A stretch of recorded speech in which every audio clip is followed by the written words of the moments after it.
మన మనసులో ఎటువంటి భయాందోళనలు ఉన్నా లేదా మనమేమైనా ఆపదలో చిక్కుకున్నా ఆ భయాలు తొలగిపోవడానికి, ఆపదల నుంచి బయటపడడానికి మనం మొట్టమొదటగా తలుచుకునేది ఆ శ్రీ ఆంజనేయుణ్ణే కదా.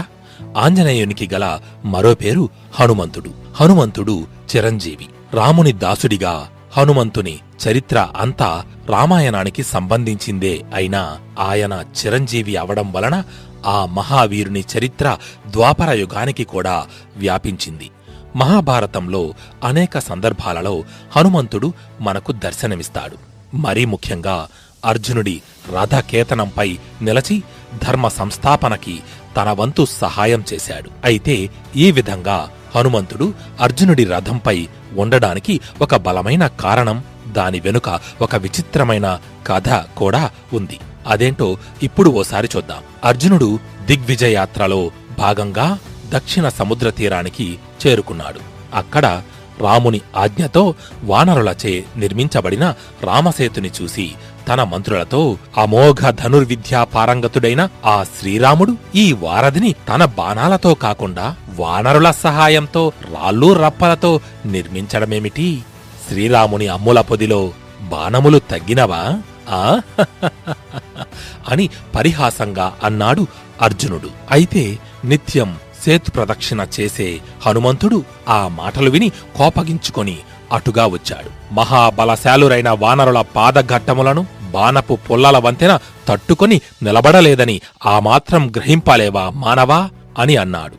అలా అర్జునునికి హనుమంతునికి మధ్య మాటా పెరిగి తను నిర్మించే బాణాల వంతెనపై హనుమంతుడు నడిచి పడగొట్టగలిగితే తాను గాంధీవంతో సహా అగ్నిలో ప్రవేశిస్తానని అర్జునుడు ప్రతిజ్ఞ చేశాడు. ఒకవేళ అలా అర్జునుడు నిర్మించిన బాణాల వంతెనను పడగొట్టలేకపోతే అతడి రథకేతనంపై నిలిచి యుద్ధంలో సహకరిస్తానని హనుమంతుడు ప్రతిజ్ఞ చేశాడు. ఆ తరువాత వారు అనుకున్నట్టుగానే అర్జునుడు బాణాలతో వారధి నిర్మించాడు. కాని పెద్ద శ్రమేమీ లేకుండా హనుమంతుడు అడుగుపెట్టగానే అది కూలిపోయింది. అది చూసి నిర్ఘాంతపోయిన అర్జునుడు ఇక చేసేదేమీ లేక ఇచ్చిన మాట నిలబెట్టుకోవాలి కాబట్టి అగ్నిప్రవేశం చెయ్యడానికి సిద్ధమయ్యాడు. అయితే సరిగ్గా అప్పుడే జగన్నాటక సూత్రధారి అయిన శ్రీకృష్ణుడు అక్కడికి వచ్చాడు. వచ్చి, సరైన మధ్యవర్తి, నిర్ణయమూ లేని పందెము సరికాదు, నా ముందు మరలా పందెం ప్రదర్శించి నిర్ణయం తీసుకోవాలి అని కోరాడు. నర వానర వీరిరువురూ అందుకు సమ్మతించారు. అర్జునుడు మరలా తన బాణాలతో వారధిని నిర్మించాడు. కాని ఈసారి హనుమంతుడు నడిచినా కూడా, పరుగులు పెట్టినా కూడా, గెంతులు వేసినా కూడా అది కూలలేదు. అది చూసి అందరూ ఆశ్చర్యచకితులవగా వారధి కిందనున్న సముద్రమంతా రక్తమయం అవ్వడం చూసిన హనుమంతుడు వారధి మీద నుంచి దూకి తన ఓటమిని అంగీకరించాడు. దాంతో అర్జునుని పెదవుల మీద విజయగర్వం వెలసింది.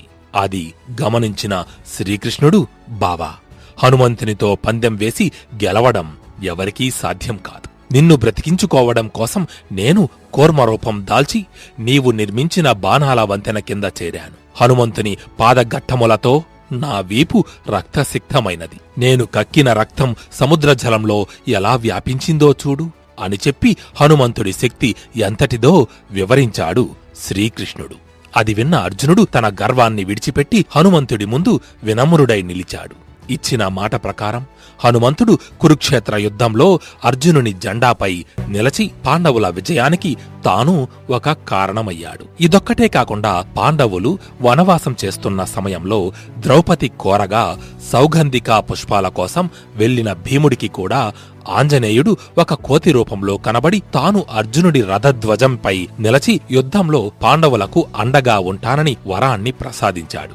అంతేకాకుండా భారతకాలం ద్వాపరయుగంలో హనుమంతుడు గరుడు మరియు సత్యభామల గర్వాన్ని భంగం చేసినట్టు పరాశర సంహితను పరిశీలించడం ద్వారా కొన్ని సంఘటనలు మనకు తెలుస్తాయి. గరుత్మంతునికి తనను మించిన బలవంతుడు లేడనే గర్వం ఉండేది. అది గమనించిన శ్రీకృష్ణుడు అతడికి తగిన గుణపాఠం చెప్పాలని సంకల్పించాడు. ఆ ప్రణాళికలో భాగంగానే ఒకనాడు గరుత్మంతుణ్ణి పిలిచి, ఓ గరుత్మంతా, గంధమాధవ పర్వతంపై కదిలీవనంలో తపస్సు చేసుకుంటున్న హనుమంతుణ్ణి ఒక్కసారి తోడ్కొనిరా అని చెప్పాడు.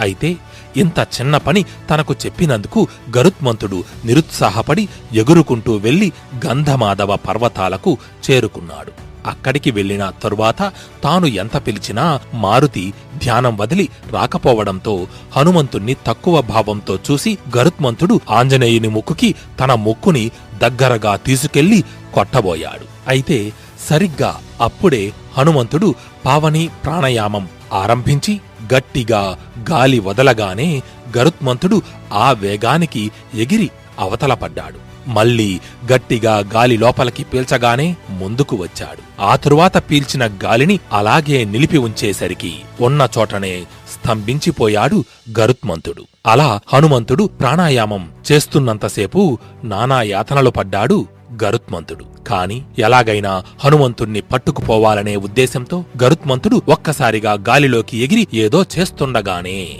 అది గమనించిన హనుమంతుడు తన తోకతో గట్టిగా అతన్ని చుట్టి ఒక్క విసురు విసరగా ఆ పక్షిరాజు ఎగురుకుంటూ వెళ్లి సరాసరి ద్వారకలో పడ్డాడు. అప్పగించిన కార్యం నెరవేర్చలేకపోవడంతో గరుత్మంతుడు తలదించుకుని శ్రీకృష్ణుని వద్దకు వెళ్లి జరిగినదంతా చెప్పి ఇక తాను మళ్లీ హనుమంతుడి జోలికి పోనని మొరపెట్టుకున్నాడు.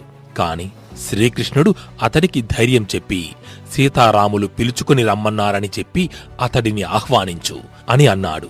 కృష్ణుని మాట కాదనలేక గరుత్మంతుడు మళ్లీ హనుమంతుని వద్దకు వెళ్లి కృష్ణుడు చెప్పమన్నట్టే చెప్పాడు. అది విన్న హనుమంతుని ఆనందానికి అవధులు లేవు. పరమానందభరితుడై గరుడునికి అతిథి సత్కారాలన్నీ చేసి అతడితో కలిసి ద్వారకకి వెళ్లడానికి బయలుదేరాడు. ఇదిలా ఉండగా ఇటు ద్వారకలో కృష్ణుడు సత్యభామకు హనుమంతుని రాక గురించి తెలిపి ఆమెను సీతాదేవిగా మారమని కోరాడు. లేకపోతే హనుమంతుని వలన ద్వారక అంతా క్షోభపడుతుందని చెప్పాడు. కాని సత్యభామకు సీతగా మారడం సాధ్యపడలేదు. తాను చెయ్యలేని పనిని రుక్మిణి మాత్రం ఎలా చేయగలదు అనే భావనతో ఆమెను పరాభవించాలని సీతాదేవి రూపం దాల్చు బాధ్యతని తనకు కాక రుక్మిణికి ఇవ్వవలసిందిగా శ్రీకృష్ణుణ్ణి కోరింది సత్యభామ.